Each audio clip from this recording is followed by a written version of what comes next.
Bismillahirrahmanirrahim. Qauluhu an amaratiha.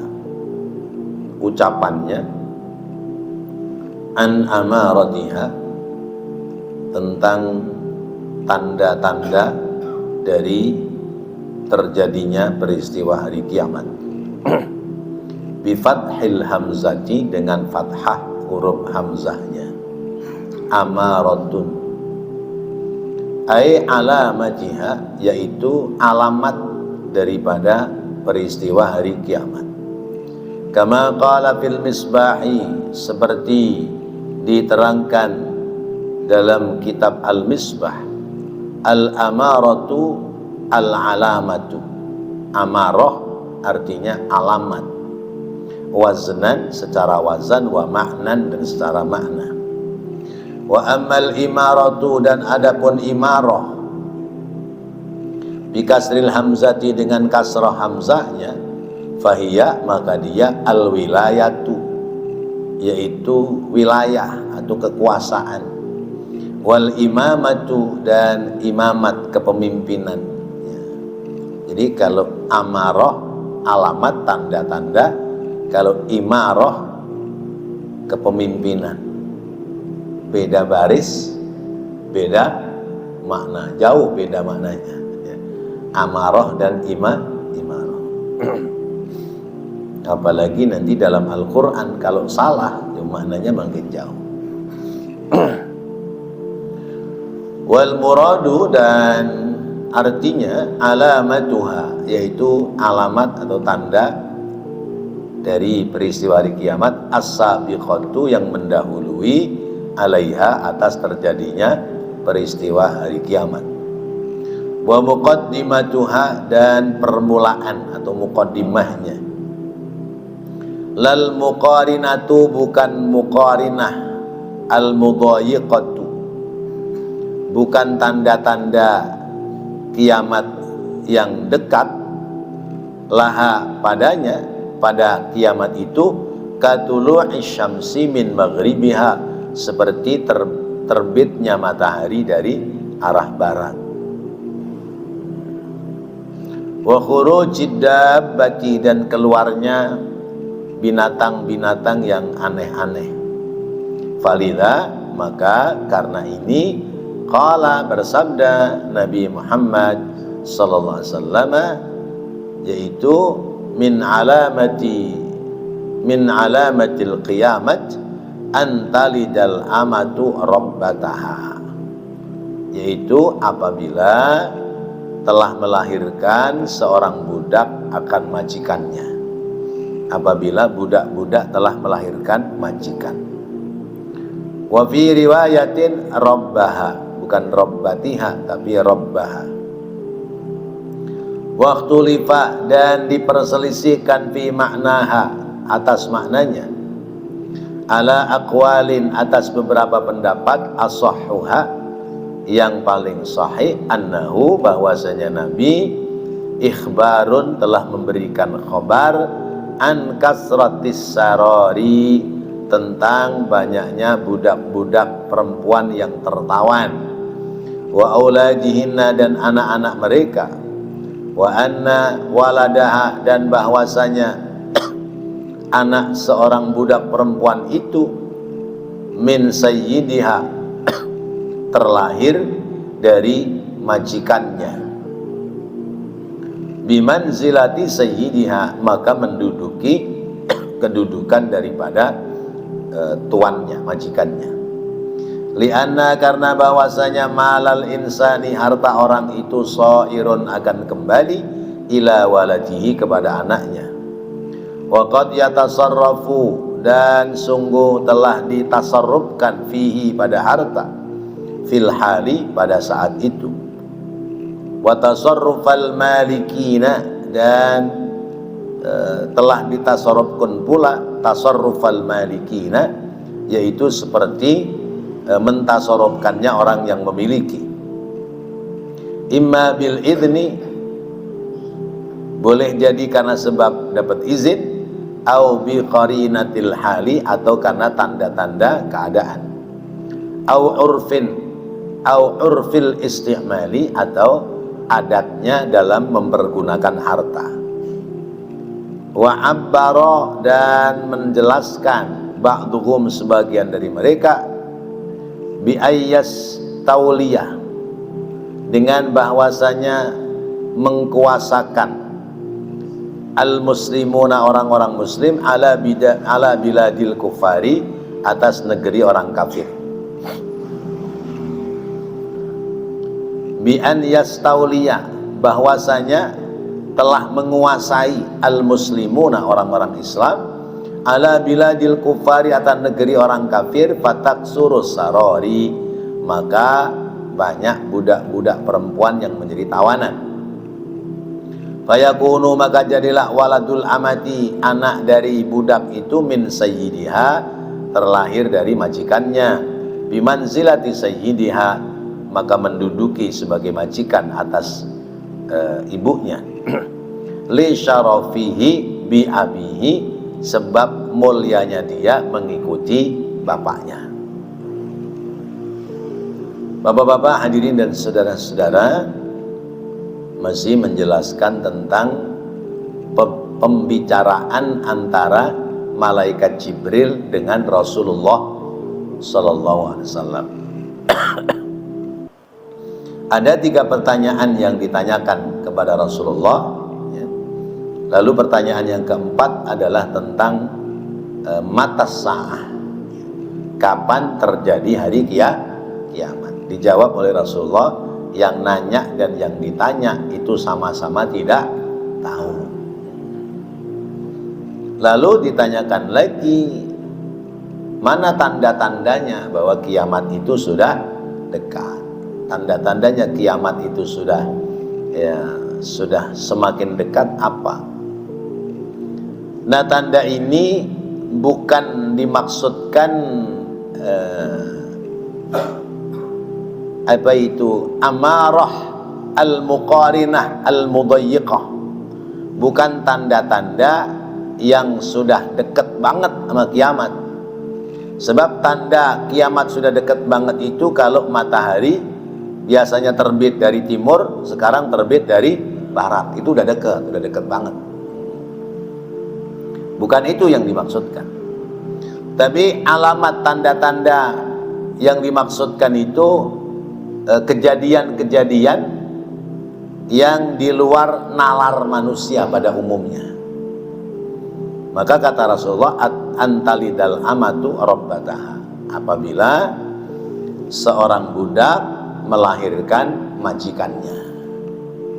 Maksudnya bagaimana? Nah, dijelaskan di sini ada beberapa pendapat.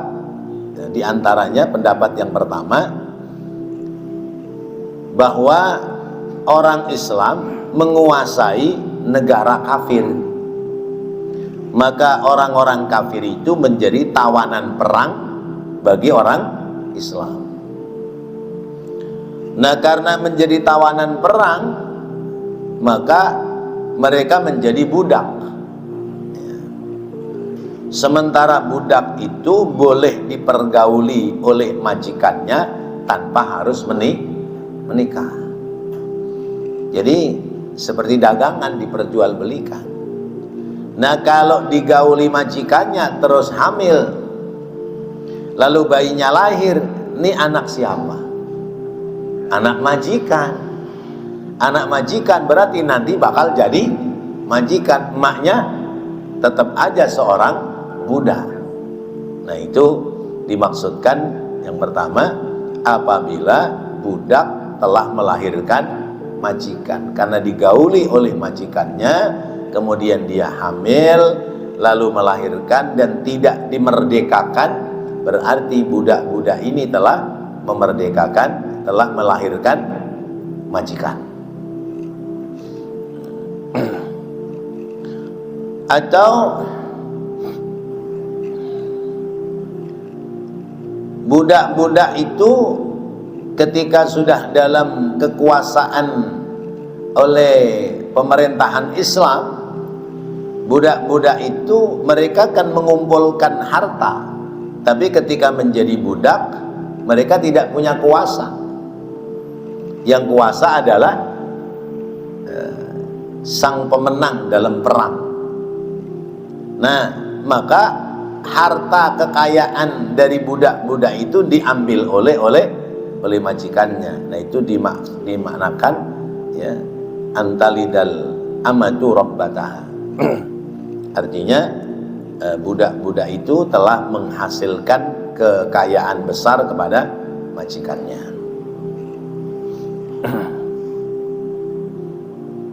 Tapi yang paling menonjol adalah pemahaman bahwa budak perempuan digauli oleh majikannya, lalu hamil, kemudian dia melahirkan, maka anaknya berarti menjadi majikan atas ibunya yang masih budak. Itu yang pertama. Saniha, yang kedua, anna maknaha, bahwasanya makna dari melahirkannya budak atas majikan, annal ima'a, bahwasanya budak perempuan itu talidul muluka, melahirkan raja. Fatakunu ummuhu min jumlati ra'iyatihi, maka jadilah ibunya itu bagian dari rakyat yang dipimpin. Idh huwa sayyiduha, sementara anaknya menjadi majikannya. Ini contoh ya. Dulu pernah ditayangkan di televisi ya, saya lupa televisi apa itu, film tentang kerajaan Turki. Ada rajanya namanya Sulaiman ya, mungkin pernah melihat ya. Kemudian dia mengawini seorang perempuan namanya Hurrem. Hurrem apa Harim lah gitu ya. Nah, anak raja itu namanya putra mahkota. Putra mahkota itu kalau sudah cukup dewasa, maka raja mencari perempuan-perempuan cantik di kampung-kampung. Ya. Perempuan cantik-cantik, pokoknya yang tercantik di situ diambil. Ya. Jadi budak untuk jadi pelayan kerajaan. Nanti dari sekian perempuan cantik ini ada yang disenangi majikan, maka dikawin sama majikan, dinikah. Yang lain selir. Ya. Yang jadi permaisuri adalah perempuan yang disenangi oleh majikan. Tapi asal perempuan ini dari perbudakan, ya. Diambil dari perbudakan. Nah, lalu raja tua mangkat, naiklah raja muda menjadi jadi raja. Berarti budak ini menempati menjadi permaisuri ya. Lalu kemudian melahirkan anak raja, namanya raja itu nanti menguasai, sementara ibunya berarti masuk kategori rakyat yang dikuasai oleh anaknya ketika anaknya sudah jadi raja. Ya, mungkin pernah pada nonton tuh film ya. Apa sih judulnya, pokoknya ingatnya Raja Sulaiman dari Turki. Dan itu nanti ada pesaing-pesaing, itu persaingan. Jadi anak dari istri pertama ini harus ada yang laki-laki. Laki-laki yang tertua dia putra mahkota. Nah, kalau nanti anak dari yang pertama ini nggak ada yang laki-laki, keluarnya anak itu dari selir istri kedua, nanti terjadinya selisih bahwa yang bakal jadi raja adalah adiknya Raja Sulaiman, karena Raja Sulaiman tidak memiliki keturunan, garis keturunan laki-laki. Kalau misalnya dari permaisuri ini ada anak laki-laki dua, ya nanti salah satunya harus dilenyapkan, dibunuh atau diracun atau diapa, karena akan menjadi pesaing. Sebab biasanya anak itu anak pertama sama anak nomor 2 pinteran mana?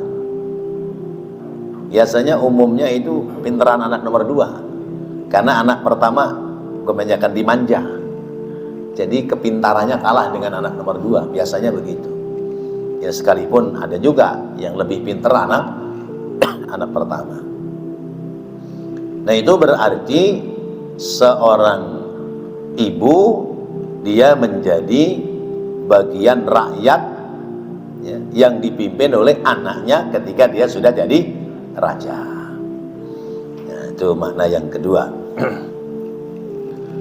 Wasalisuha, dan yang ketiga, anna maknahu, bahwasanya makna yang dikandungkan antalidal amatu rabbataha antab sudah ahwalan nasi, yaitu ketika sudah rusak keadaan manusia.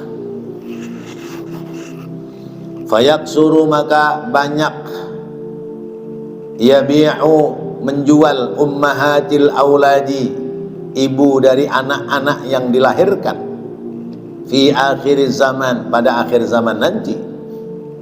Fayaksuru, maka kebanyakan tirdaduha, bolak-baliknya sang ibu, fi aidil mushtarina, berganti-ganti tangan orang-orang yang membeli, hatta yashtariha ibnaha, kemudian membeli atas ibu kandungnya adalah anak laki-lakinya, min ghairi ilmin, dengan dia tidak tahu, annaha ummuhu, bahwasanya itu perempuan adalah ibunya. Wa min dzalika, dan dari sebab hal itu, yaksurul uququ, kebanyakan anak yang durhaka kepada orang tua, fil aulaji, yang dilakukan oleh anak-anaknya. Fayu'amilu, maka mempekerjakan alwaladu, seorang anak, ummahu, ibunya, bima yu'amila, dengan apa-apa yang dipekerjakan as-sayyidu, yaitu seorang majikan, amatahu, kepada budaknya, minal ihanati, dengan merendahkan ya, dengan merendahkan, wasabbi, dan memaki-maki. Nah itu yang ketiga. Jadi paham yang ketiga, ibunya budak, anaknya merdeka. Lalu ibunya ini dijual belikan oleh bapaknya, dijual ke AA, ke BB, ke CC, ke D, balik lagi ya, balik lagi dibeli sama anaknya ya, anaknya nggak tahu kalau dia itu adalah ibu kandungnya, karena berangkat dari seorang budak. Nah ini pemahaman yang ada dalam kitab ini. Kita memiliki satu pemahaman yang mungkin sedikit berbeda. Dimaksudkan antalidal amatu rabbataha, seorang ibu melahirkan majikannya, yaitu ketika ibu kandung itu dijadikan pembantu di rumah anak-anak kandungnya ya. Orang tuanya sekolahnya rendahan, tapi anaknya disekolahkan sampai sekolah tinggi. Kemudian sesudah sekolah tinggi anaknya pada kerja. Dulu ibu ngurusin anak, lalu anaknya sudah pada kerja, pada sibuk, pada rumah tangga, anaknya punya anak, yang ngurusin siapa? Ibunya, neneknya berarti ya. Yang ngurusin neneknya. Neneknya dijadikan pembantu di rumah anaknya, ya nyuci, ya masak, ya ngempu cucunya ya. Sudah begitu, kalau ada yang kurang pas, ada yang nggak bagus, dibentak-bentak, diomelin, dimaki-maki ya. Orang nyuapin anaknya pakai piring plastik aja dibanting sama anaknya ya. Ya. Jadi ibu ini nyuapin cucunya pakai piring plastik. Anaknya, anak perempuannya pulang kerja, dilihat ya, cucunya lagi disuapin pakai piring plastik, diambil, dibanting. Kurang ajar, jangan begitu dong mak. Mama bagaimana sih, anak saya disamakan sama kucing. Ini piring kan buat ngempanin kucing, kenapa buat ngempanin anak saya? Allah. Padahal dia gede jadi dewasa jadi orang itu juga yang ngurusin emaknya. Masya Allah, ada yang begitu. Lain hal kalau orang tua yang menawarkan, nah kamu kerjakan penghasilannya masih sedikit, daripada pelihara pembantu, udah biarin dah sini anaknya emak yang ngurusin, tapi ya sebatas kemampuan emak ya, ya saya nggak bisa ngurusin semua gitu. Nah itu kalau anak yang ngerti, jangan mak, biarin deh, saya akan sewa pembantu aja, mama ngawat-awatin aja, mama ngawasin aja, jangan mama yang ngemong, jangan mama yang mong-mong. Karena apa? Mong-mong anak itu capek pak, ya mong-mong anak itu capek ya. Pekerjaan rumah tangga yang paling capek itu kalau udah urusan mong-mong anak sama nyuci. Sekalipun sekarang ada obat pembersih yang mencuci sendiri, ya, namanya mesin cuci ya. Ya, cemplungin sabunnya, dituangin, diputer ya, ya itu cucian muter sendiri ya, ya yang nyuci main HP. Zaman sekarang begitu ya. Jadi kalau kondisinya begitu silahkan aja, artinya ibunya yang menawarkan diri, tapi sebagai anak tetap harus punya perhatian. Jangan sampai ibu saya dulu udah capek ngurusin saya, sekarang masih capek ngurusin anak saya. Orang-orang pada jalan ngaji, ditanya, bu ngapa kagak ngaji-ngaji? Ngurusin cucu. Ya Allah, dulu ngurusin anak, sekarang ngurusin cucu. Nah kapan waktu merdekanya? Waktu merdeka bisa buat ibadah, bisa buat silaturahim. Itu pemahaman saya di poin yang ketiga. Karena zaman sekarang sudah nggak ada budak ya, maka berarti ibunya diperlakukan seperti budak, padahal itu ibu kan kandung. Nah itu termasuk tanda-tanda sudah dekat dengan peristiwa hari kiamat. Qauluhu, sabdanya Nabi, wa antaral hufata, yaitu apabila kamu melihat orang yang telanjang dada, bidhammil ha'i, dengan dhammah huruf haknya, al muhmilati, yang tanpa titik, jam'u hafin, jamak dari kata hafun. Hafun jamaknya apa tadi? Hufatun. Hafun jamaknya hufatun. Huwa dia man la na'la fi rijlihi. Hufat itu telanjang kaki ya, bukan telanjang dada.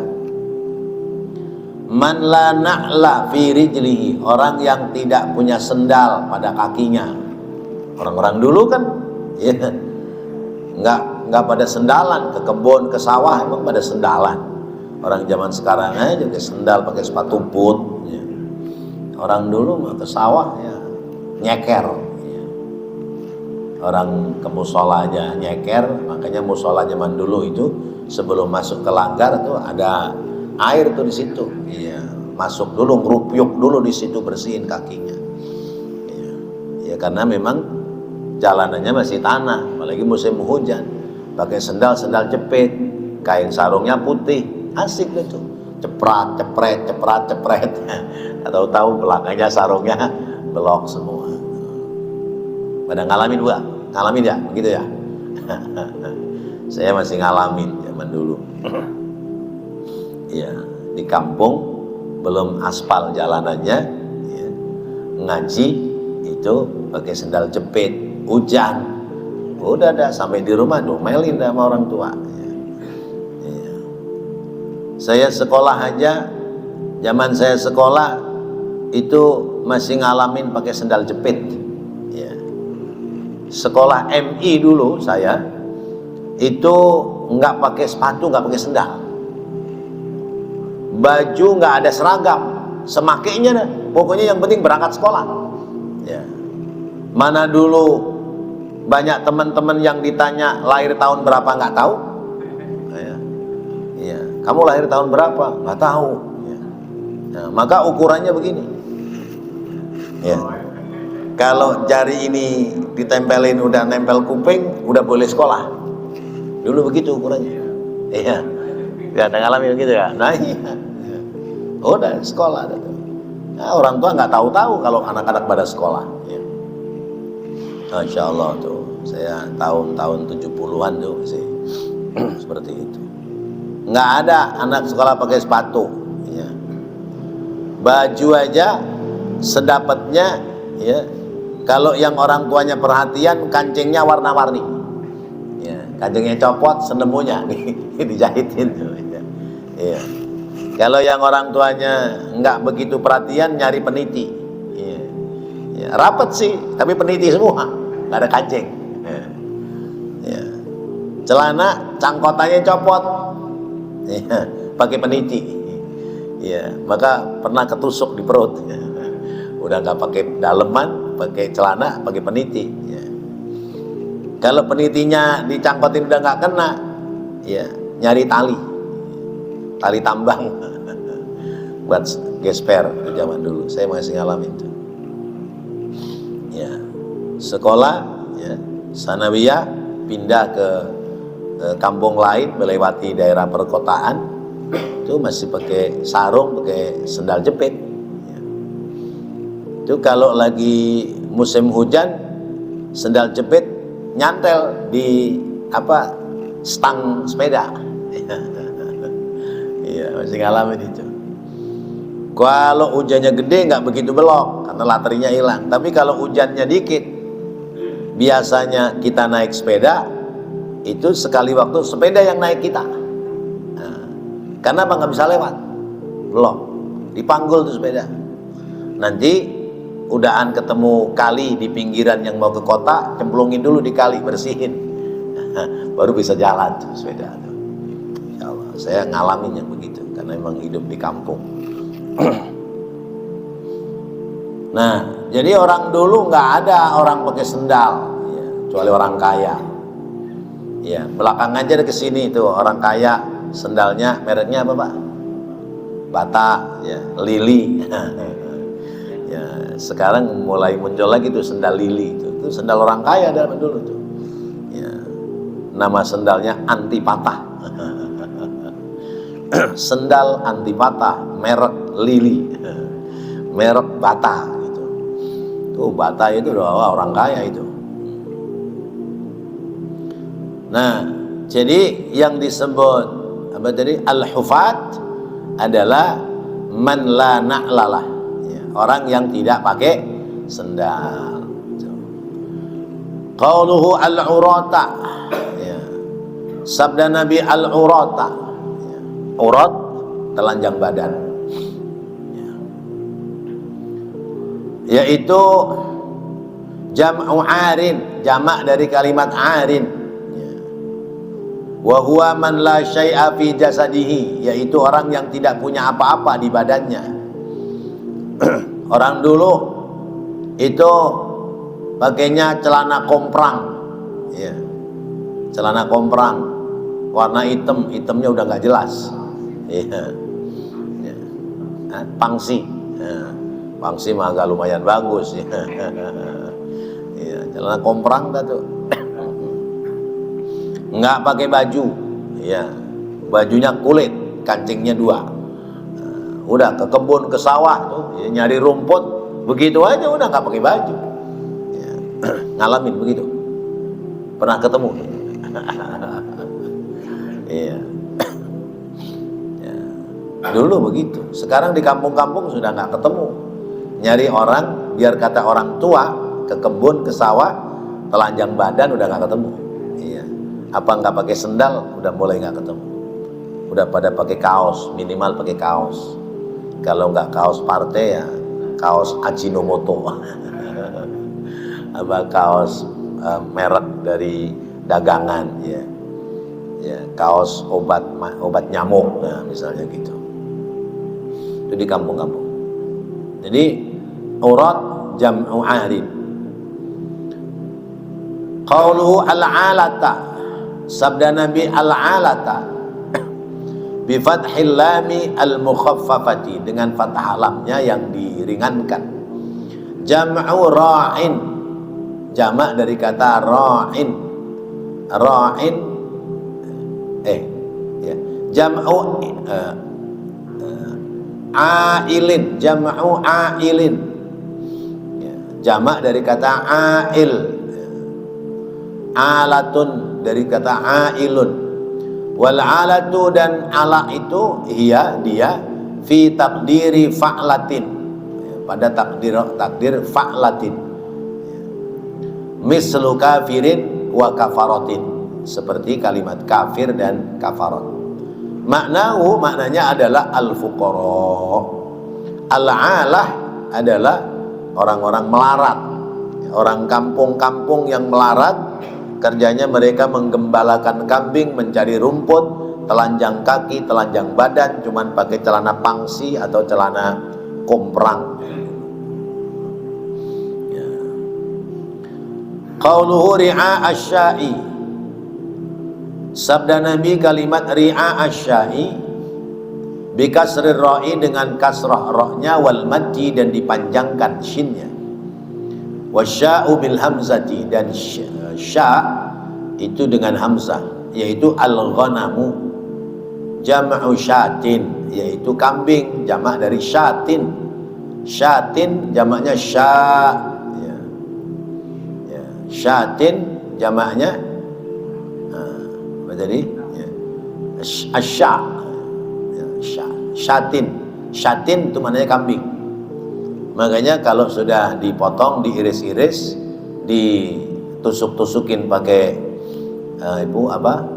lidi, namanya sate. Nah, itu dari bahasa Arab, syate. Iya. Syate. Itu dengan syat. Wa huwa minal jumu'i, dan dia adalah dari sighat muntahal jumu' allati yufraqu bainaha wa baina wahidaha bilha, yang membedakan antaranya dan antara salah satu yang lain adalah dengan huruf ha.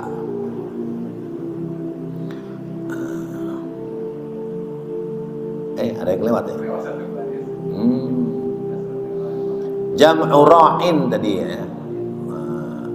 Bi kasrar ra'i wal maddi jam'u ra'in. Ri'a asya'i, ya, ra'in, ya, yaitu menggembala. Wa amma bidhammi fala budda minat ta'i al marbutati. Kalau misalnya pakai dhamma, maka harus tambahkan ta marbutoh. Ru'atun kalau pakai dhamma.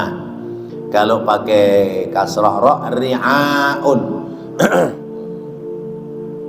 Mislu qadin wa qudatin, seperti qadin dan qudat, kama fil misbahi, sebagaimana dalam al-misbah.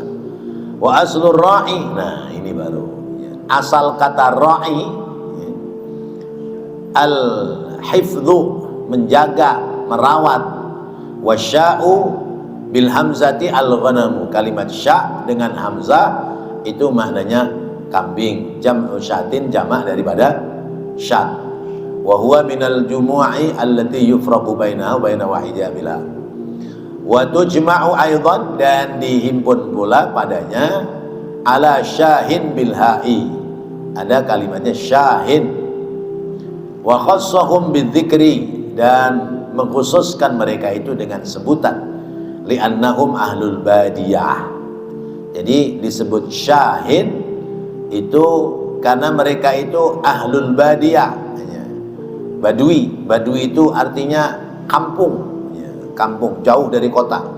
Tuh, maka ada kampung badui, badiyah, ya, pelosok. Waktu ya. Wallahu a'lam bishawab. Sampai kepada badui. Mudah-mudahan Allah jadikan ilmu yang bermanfaat. Rabbana taqabbal minna innaka antas sami'ul alim wa tub alaina innaka antat tawwabur rahim. Rabbighfir warham wa anta khairur rahimin. Wa sallallahu ala sayyidina Muhammadin wa ala alihi wa sahbihi wa sallam. Walhamdulillahi rabbil alamin. Wassalamualaikum warahmatullahi wabarakatuh.